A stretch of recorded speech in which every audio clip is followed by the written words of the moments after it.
Oh, andyan na po pala kayo. Welcome to my channel, mga kapangyo. Today is Wednesday.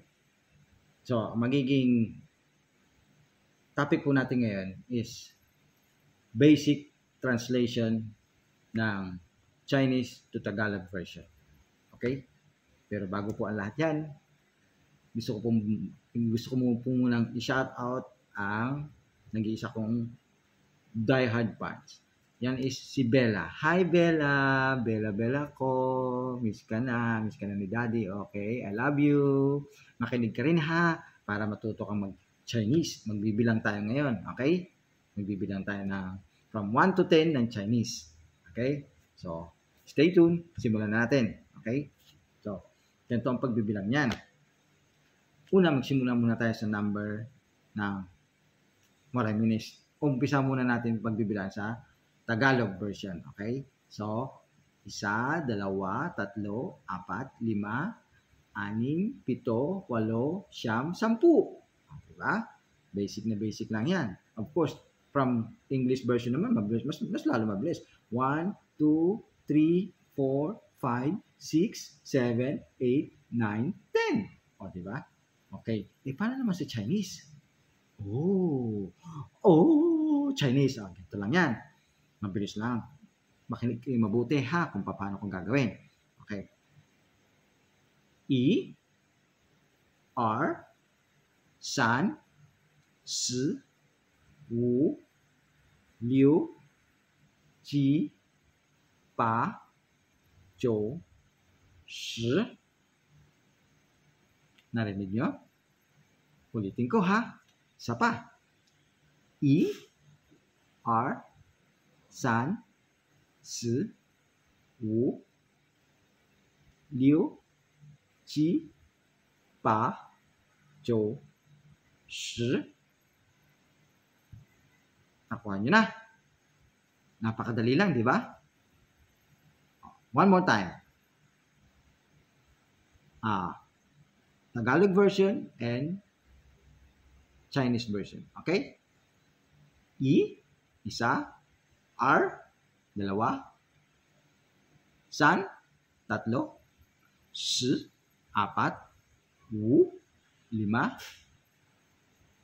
Liu, 6. Ji, 7. Pa, 8.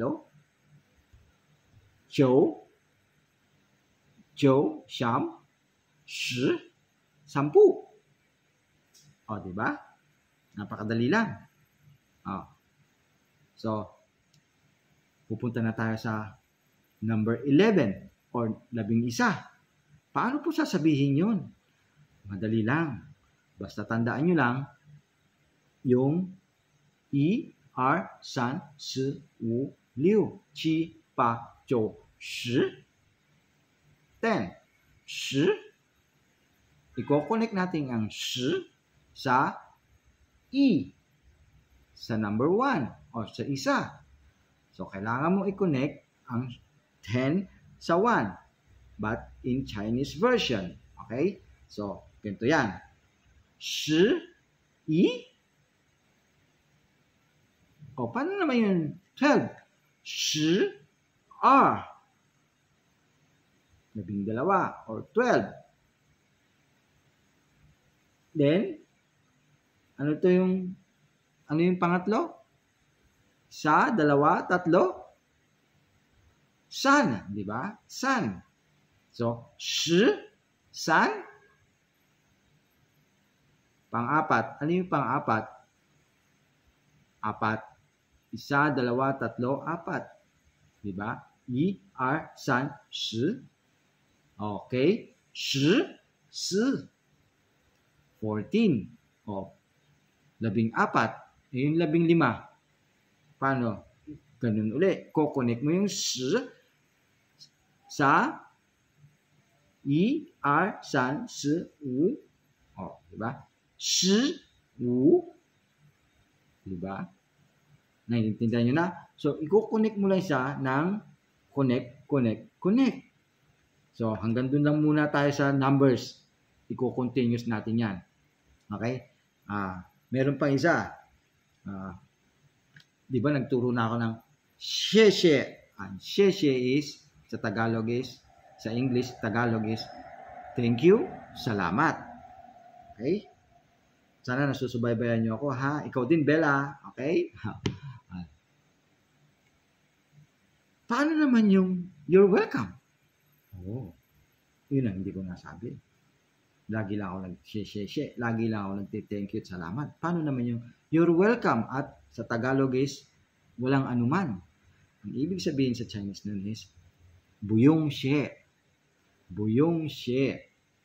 Diba? Napaka-basic lang. Yan yung lagi nilang ginagamit dito. Thank you, salamat. In Chinese, she. Ang response mo naman is, walang anuman sa Tagalog. In English, you're welcome. Sa Chinese, buyong she. Oh, diba? Lagi nilang ginagamit dito yan. Araw-araw. Kahit maliit na bagay, ginagamit nila yon para gamitin nila. Sa pagpapasalamat. Ganun. Sa maliit na bagay, lagi sila nagpapasalamat. Lagi nila sinasabi, she. And re-response yung pinasalamatan. Sabihin niya, buyong she. Yun. Okay? Tapos, yung, ano pa ba? Okay, for example, ito. May tubig ako. Ito. Tubig, water. In English, of course. Tubig, so, sa Chinese ang tubig is, shui. Diba? Shui. Yan. Baka mali lang yung pagkaka-pronounce ko. Para, shui. Yan. Ang tubig. Shui. Okay? Tandaan mo. Ang tubig is shui. Ito naman. Tissue. Okay. Like ngayon. Tissue. Sijin. Ang tawag dito is sijin. Okay? Sijin. Okay? Hindi nyo kakalimutan yan. Cellphone. Ano nang tawag sa Chinese ng cellphone o telepono? Soji. Ang tawag dito, soji. Okay? Yan, soji. Example pa. Yung bag. Anong tawag dito sa bag? Okay, ang tawag sa bag, pawpaw. Yan, pawpaw. Pero meron din may katunog lang. Yung like nung sabi, honey. Tawag yan, pawpay. Diba? Ang cute ng tawag nila yung honey, like yung, hello honey, hi, ganun. In Chinese is, hello, kumusta, pawpay? Hindi pala. In Tagalog na, hi, kumusta, honey? But in Chinese is, ni hao, pawpay, ni hao ma. Alam nyo na yung ni hao ma, kumusta ka? Diba? So, yun ang mga basic na kaya kong i-share sa inyo, mga kapangyo. Okay? Sana po nagustuhan nyo. Okay? Huwag po kayong mag-alala. Marami pa po akong tuturo sa inyo. Okay? Tuturuan ko kayo mga basic na alam ko hanggat sa makakaya ko. So, hanggang dito na lang po muli. Ang inyong lingkod, mga kapangyo. Okay? And makikisuyo po sana ako sa inyo. Don't forget to like and subscribe. Tsaka pindot mo na rin notification bell para lagi ka updated sa mga bagong videos ko. Okay? Sabihin ko po sa iyo, kapangyo, yung pagpindot mo, binago mo buhay ko. Hanggang dito na lang po muli. Maraming salamat. Bye-bye!